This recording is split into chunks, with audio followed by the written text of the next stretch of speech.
Hello and good morning, Squirrel Tribe. Listen, we have some juicy stuff to talk about today.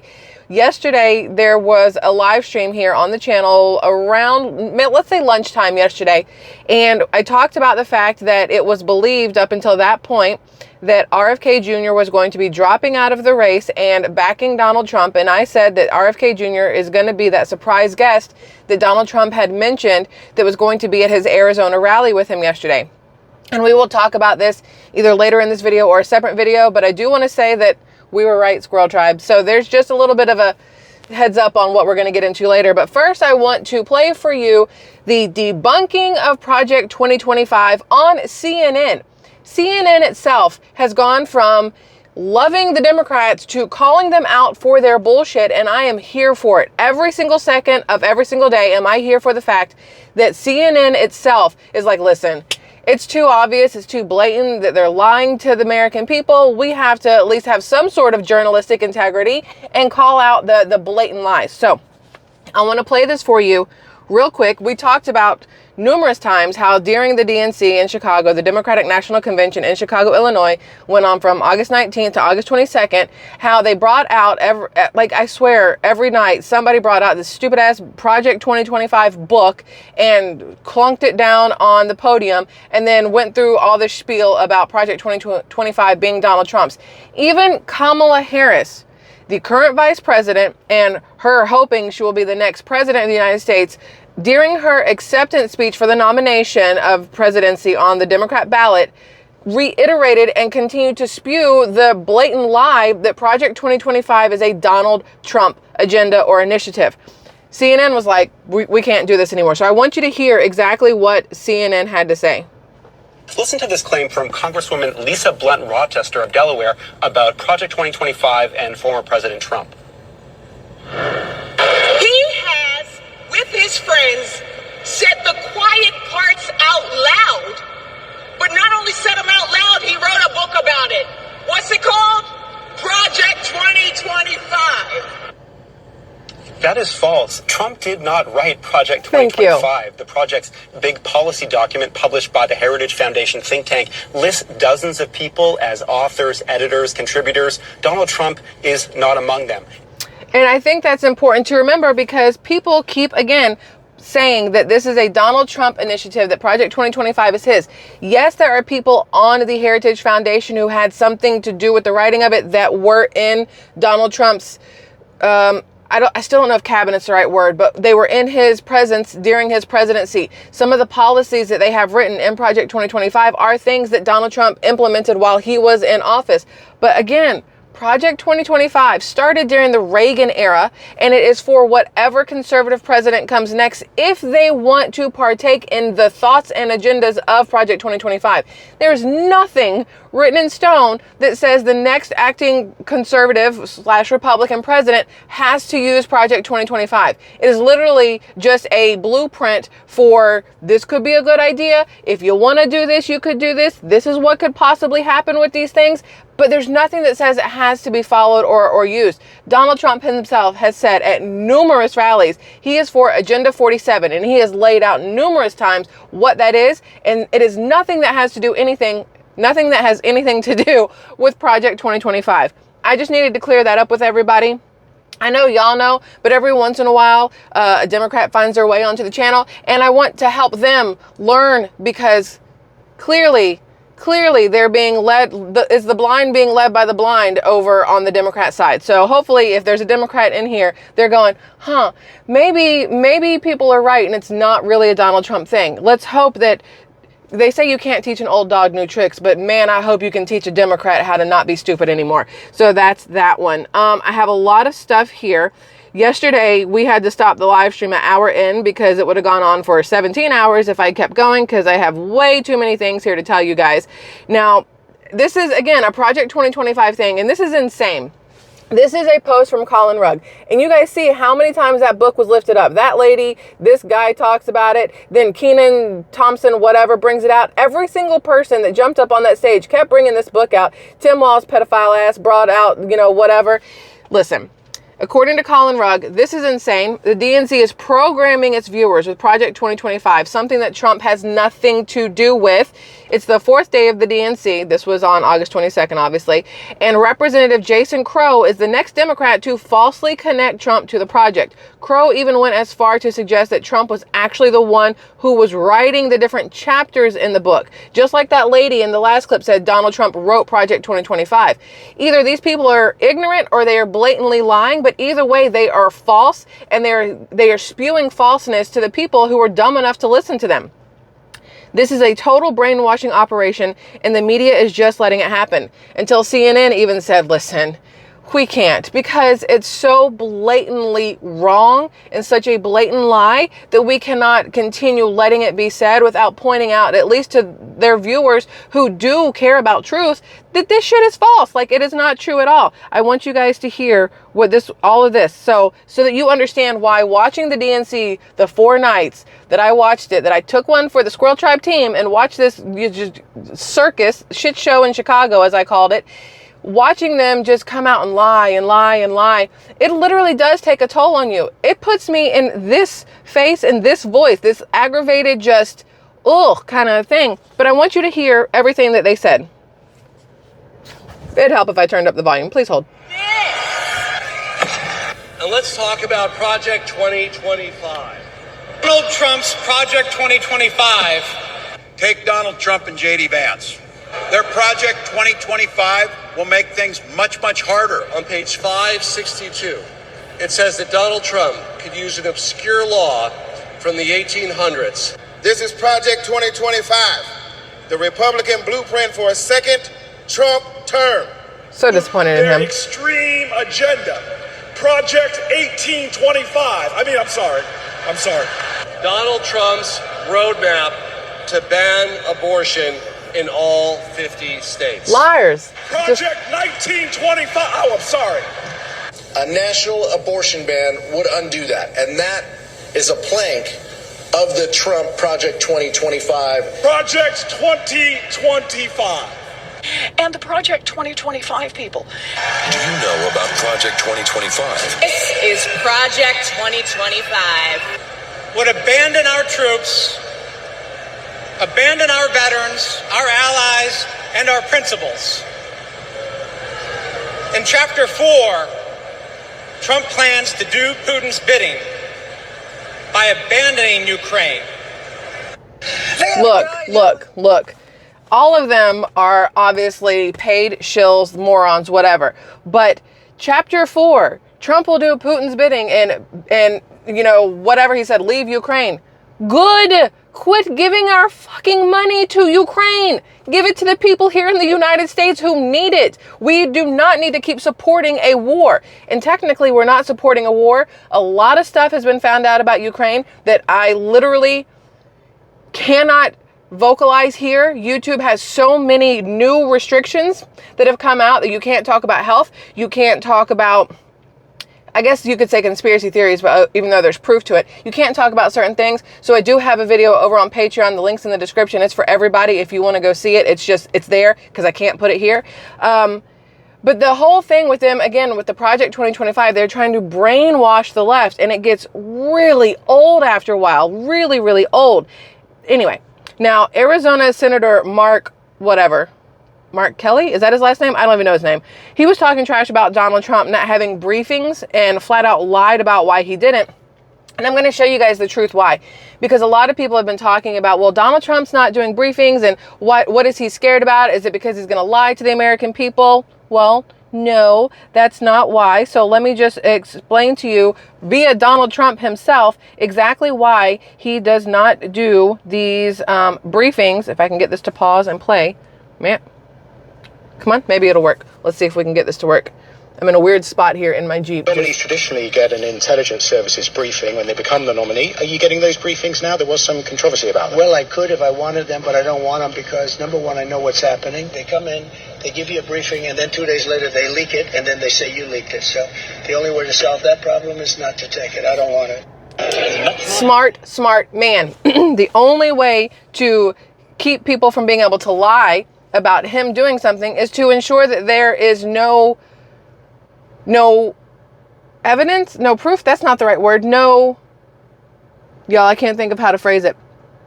If he doesn't do the briefings and then they leak it later, they can't say that he did it because he never did it. So that's what it comes down to. Donald Trump is a very smart man. He knows that they are going to every length possible to try to discredit him, to lie about him, to assassinate him, to keep him out of the office, because the Democrats know if they lose their hold in the White House, everything for them goes to shit. Everything for us becomes so much better. Our money stops going to Ukraine. Our borders get closed. Our money stops going to illegal immigrants.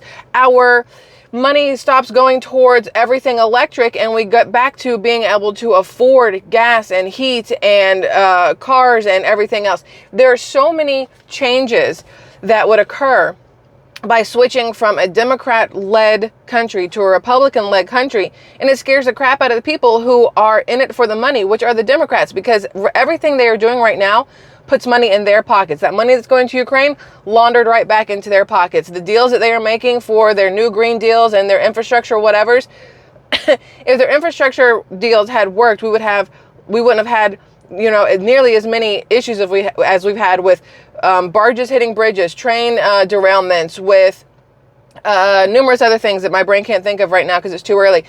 Excuse me. The Democrats are terrified that they will lose their footing on their money. That's really what it comes down to. Now, this here, I have a question on why they left. So this is Joe Biden posted, well, somebody for Joe Biden posted this on X, right? This is a picture of him and Jill, in theory, the real Joe Biden. It could be, you know, Joe Biden 2, 3, 4. I don't know how many they actually have, but standing inside their little beach house watching the TV as Kamala's ready to come out and take her acceptance of her nomination. But why did they leave? He says, Jill and I just spoke to Kamala Harris. We can't wait to watch her accept this historic nomination. Do you know why it's historic? Not because it's a female, because Hillary Clinton was there, right? But and not because she's a black woman, because she's not. It's historic because there was the coup to remove Joe Biden from office and to place Kamala Harris on the ballot. There was no primary. There was nothing that would give the people a voice on who their Democrat nominee was. The people of the United States had no choice in who their presidential nominee is for the Democrat side. And yet they seem to have forgotten that. These same people who are screaming about democracy this, democracy that, are the same ones who took the actual democracy out of your hands and placed who they wanted on the ballot. I don't think people understand how this democracy thing works, because boo-boo, that ain't it. So you've got them in this little picture here staring at the DNC. I'm trying to figure out, like, it's a very basic looking place wherever they are. It's super basic looking. I guess it's supposed to be, because they don't want him to know that he's got 27 million laundered dollars hanging around. It says, Kamala and Tim will inspire a generation and lead us into the future. Inspire them what? To change their sexuality, to desire handouts from the government, to want to not work, to what are they inspiring? That's what I need to know. I need to understand what they're inspiring, because I have not at all been inspired by Kamala Harris or Tim Walz. So I don't know exactly what Joe Biden's talking about there, but whatever. Where was I? So many things to show y'all. You'd think I would do less. Okay. This is what I was telling you guys yesterday. Again, if you saw the live stream, you'll know. If not, then I'm telling you for the first time now. We talked about the fact that the Democrats put up a wall around the DNC at the United Center in Chicago. They put up a wall. The same people who said walls are racist and that's why we shouldn't have them at the border.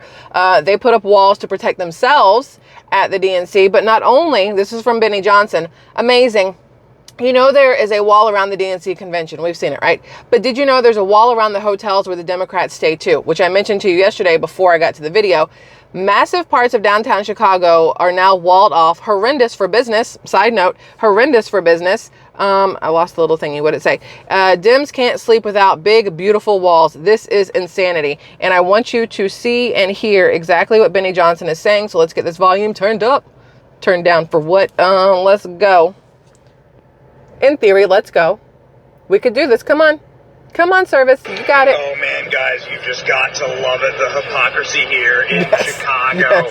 This is the Chicago Hyatt, where the elites for the DNC convention are staying. Obviously, we've covered how the DNC built a great wall around their convention, but did you know that the DNC also built a Great Wall around their hotel. Isn't that something remarkable? They've got armed security guards, gates, and a massive wall.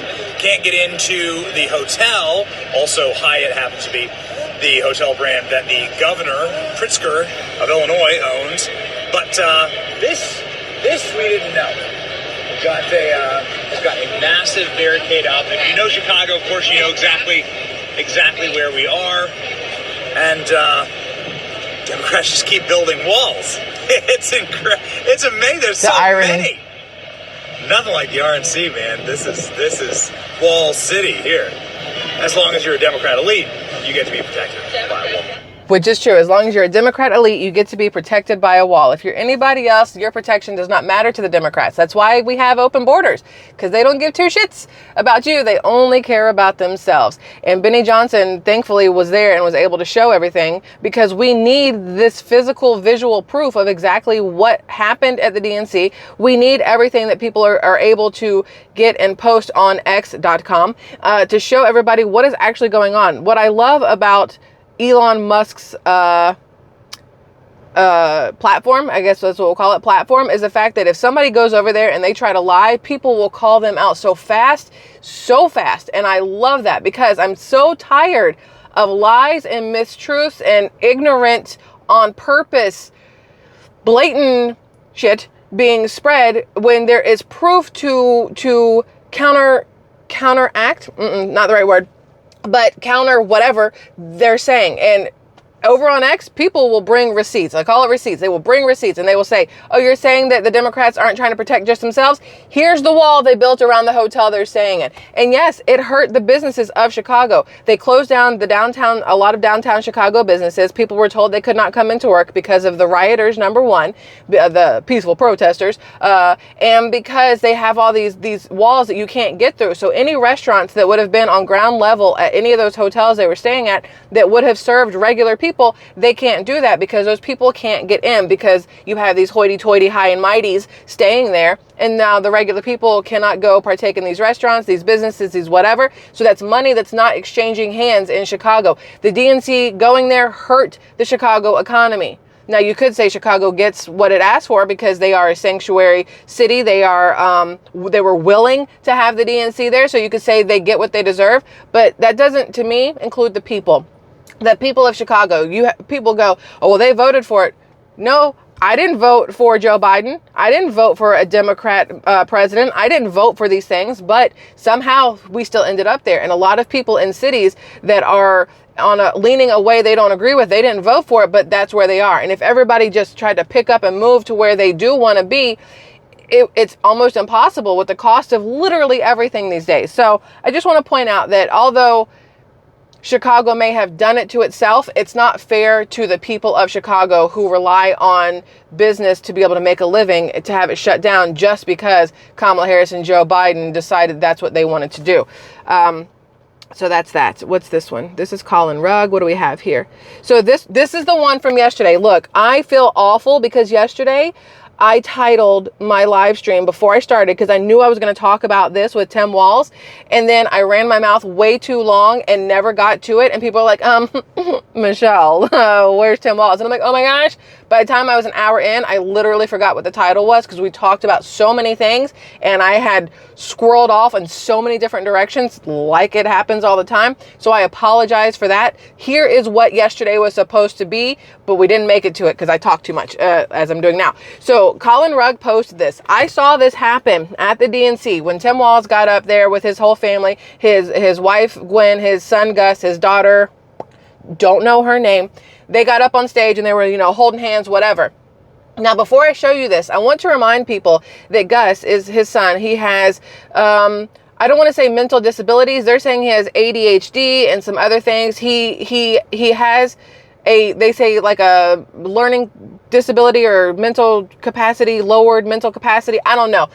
Either way, we talked about before when Tim Walz was accepting his nomination for vice president, Gus was in the crowd like losing his mind, crying, clapping, whatever. He was so proud of his dad, and I love it for the kid. I can't even lie. Even though I don't like Tim Walz, I love it for the kid that he had that much pride in his father, that he was that emotional for his dad. Yes, it may be because now he gets to say, oh, we're in the White House or whatever if we win. But I don't know if that's the case. I just think he's a kid who loves his parent, and there's nothing wrong with that. Even if your parent is shit, you being a kid and loving them is still okay, in my personal opinion.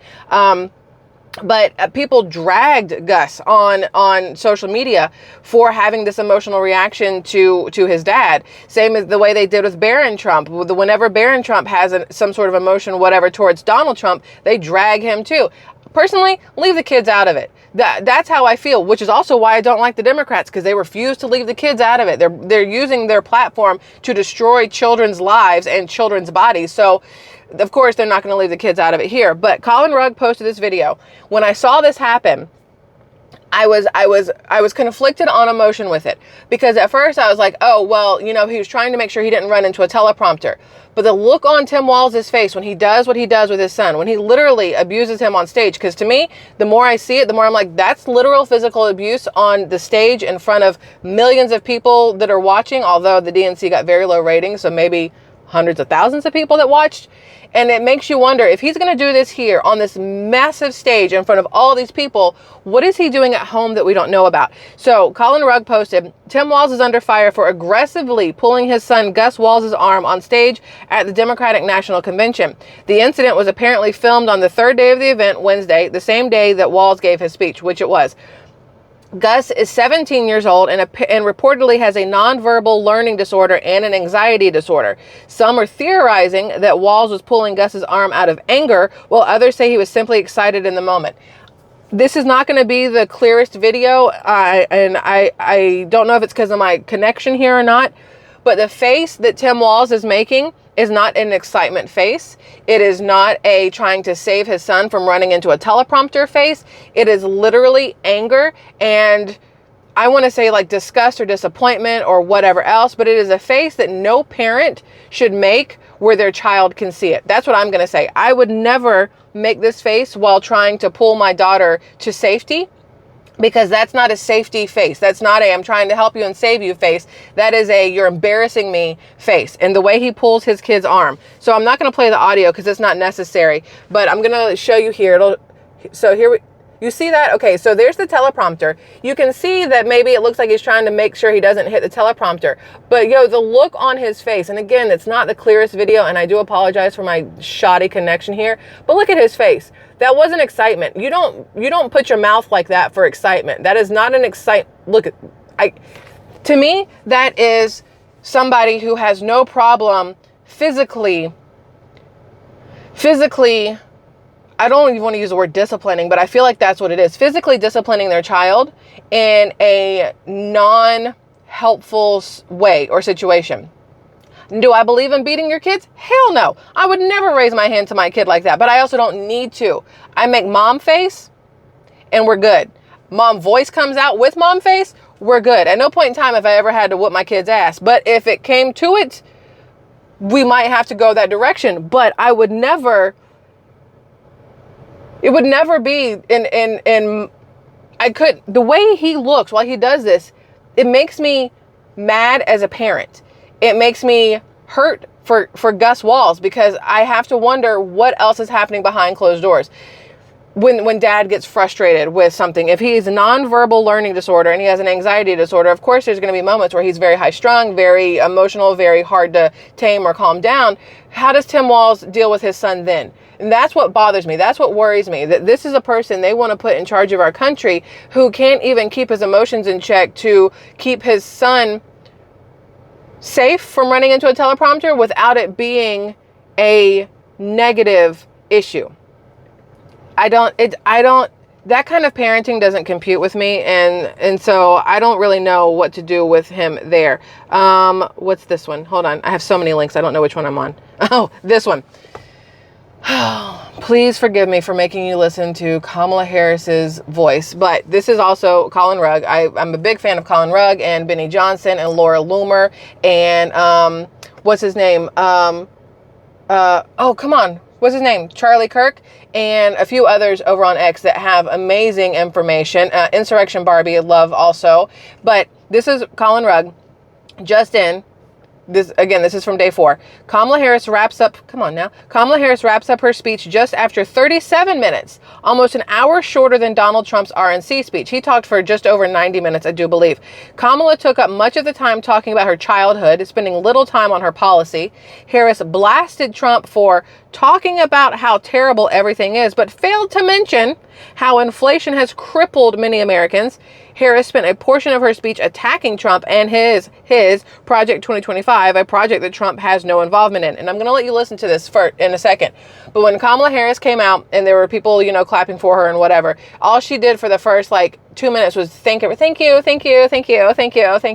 like, ma'am, shut the fuck up. It was really annoying. And then she starts in on her childhood. I could give 2 shits about your childhood. How are you gonna run the country? How are you gonna fix the shit that you and Joe Biden have done to this country? Why should I trust that the same person who has worked at the last 4 years at ruining it is the same person that now wants to fix it? Please explain to me what your policies will be. I don't care about how your mom and dad met. I don't care how you and your sister used to watch TV after school. I don't give a crap about the fact that your mom and dad got separated. Honestly, I don't. I don't care about any of that. Did it make you the person you are today? Possibly, and you suck as a person. So, we don't need to know why you got to where you are. We just need to know what you're going to do with where you are. And she gave none of that. She spent 37 minutes talking herself up as a person, as opposed to anything that had to do with policies or what she's done, what she could do. And the rest of the time shitting on Donald Trump.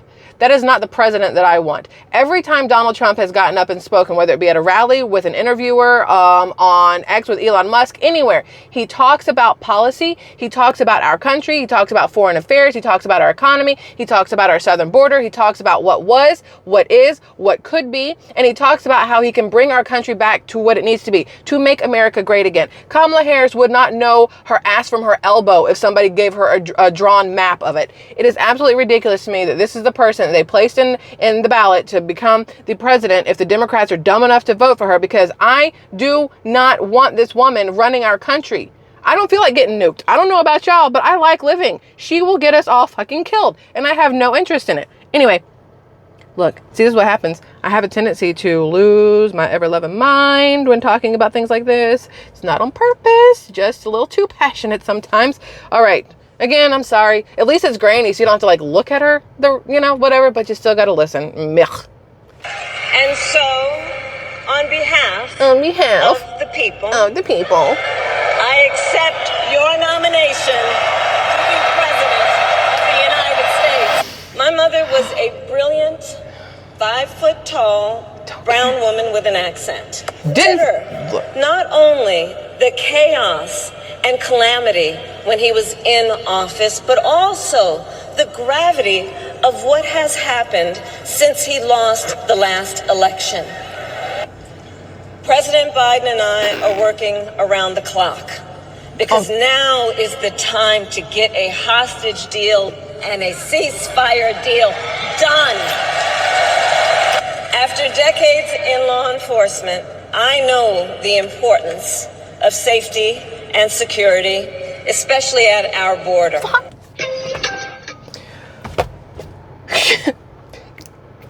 Look. I'm not a rage-filled woman, but listening to her makes me want to go to one of those, they call them rage rooms, where you just get to break stuff, because I'm like, I refuse to bang my head on the wall, although I feel the need to do so, because she is so fucking stupid. I don't know how she made it this far in life. I mean, I do. She was sucking dick on the side for, Willie Brown and Montel and everybody else, but I do not like that woman. I do not like that woman. When she gets up there and she just blatantly lies about absolutely everything. You care about our southern border? Ma'am, not to point fingers here, but you had 4 years to fix it. What, I don't, woosah. Also, I accept the people's nomination. Bitch, ain't nobody nominate you. They placed you on a ballot. You were picked up, moved over, sat down. No nominations. Not a single one. So, miss me with that bullshit. Not a single nomination was given. Oh. Now, we must move on It is too early for high blood pressure. Okay, let's see, where were we? We're just gonna keep moving here. I think we're here. Excuse me. Oh, nah. Okay, look. So much more to tell you guys. We're gonna do this one. How long? 30 minutes? Come on, Michelle. Talk less. All right, so this is from George Behezy Tweets, whatever his name is. And this is great to me. This is Chris Cuomo, which Chris Cuomo, technically he's a hottie. Like, people used to like him because he was the hot Cuomo, right? Still not like the best. There was a little sexual allegation and things going on. That's why he got yanked off the air and stuff like that. But people like him. So let's listen to what he has to say, because every once in a while he does have some knowledge that comes out of his mouth. So popular liberal personality Chris Cuomo admits Kamala Harris's speech was a disaster. It's not going to be satisfying to independent voters. I don't think it's going to be satisfying to Democrat voters either, and it sure shit ain't satisfying to Republican voters. That at no point in time did anything in the DNC make any Republican go, I should probably switch to the Democrat side. I know that much. You know that much. Let's see if we can listen to what he has to say here. Stop. I'm giving myself hiccups because I've worked myself into some weird tizzy over here. Anyway, let's go. Come on now. Service. Work with me. Do your thing. Connect. Hook up. Okay. Yes, Kamala Harris talked about immigration, but excusing the situation, look, the status quo as being a function of one bill not getting allowed to pass by Trump is not going to be satisfying, not to independent voters, not for people who study the issue. So that's what they kept saying. Well, our border is the way it is because Donald Trump had this bill turned down. Bro, once again, Donald Trump has been out of office for 4 years. 4 years. How much procrastinating does the Democrat Party need to do to pull out their own bill and get it signed, get it whatever? Like, you cannot continue to blame your shortcomings, your fuck-ups on somebody who has not been in office for over 4 years. Again, I don't understand how there is a base for the Democrats, how there are people out there. I don't like thinking that people are just innately stupid. And it pisses people off when I say this, and I will not apologize for it. If at this point in life you are voting Democrat, you're a moron. Like, there is nothing to put out there. You may be a lovely person. And I know I've had Democrat people here that have been with me since the beginning who have left since I started talking politics, and I hate it. Like, y'all are great. Obviously, I've loved you since day one. But I don't understand how you can see what has happened to the country the last 4 years. You can clearly see the lies that are being just spewed out daily from the left, Kamala Harris, Joe Biden, everybody, and still think it's a good idea to vote for them. This is great. I love the way this is going. I know they're telling us that everything's great, and then they're accidentally telling us that everything sucks, because if it was great, they wouldn't have to tell us they're going to fix it on day one in office. But I trust them. Why? I don't understand. I need one Democrat to explain to me. And there have been people in the comment sections who have been like, Kamala Harris, 2024, she's going to win, blah, blah, blah, blah. And I'm like, tell me why. Tell me what she's done. And they're, you just like Trump. Okay, cool, but you still didn't tell me why. All you guys are doing is literally bandwagon dick riding, and you're not saying why. You're just saying, well, because she's a female. Okay, because she's a black female. No, she's not. Well, she's a female of color. Okay, cool. How does that qualify her for the presidency? Just out of curiosity? That's like me saying, well, I'm going to vote for Trump because he's a white man. Tell me that doesn't sound racist as shit. Same thing as when you say, well, I'm going to vote for her because she's a woman of color. Still sounds racist as shit, just on the other flip side. That should never be the reason anything gets done, ever in life. It should never be because you're this skin tone or you're this sex. Never. Should never be about that. And that's exactly what the Democrats are making this race about.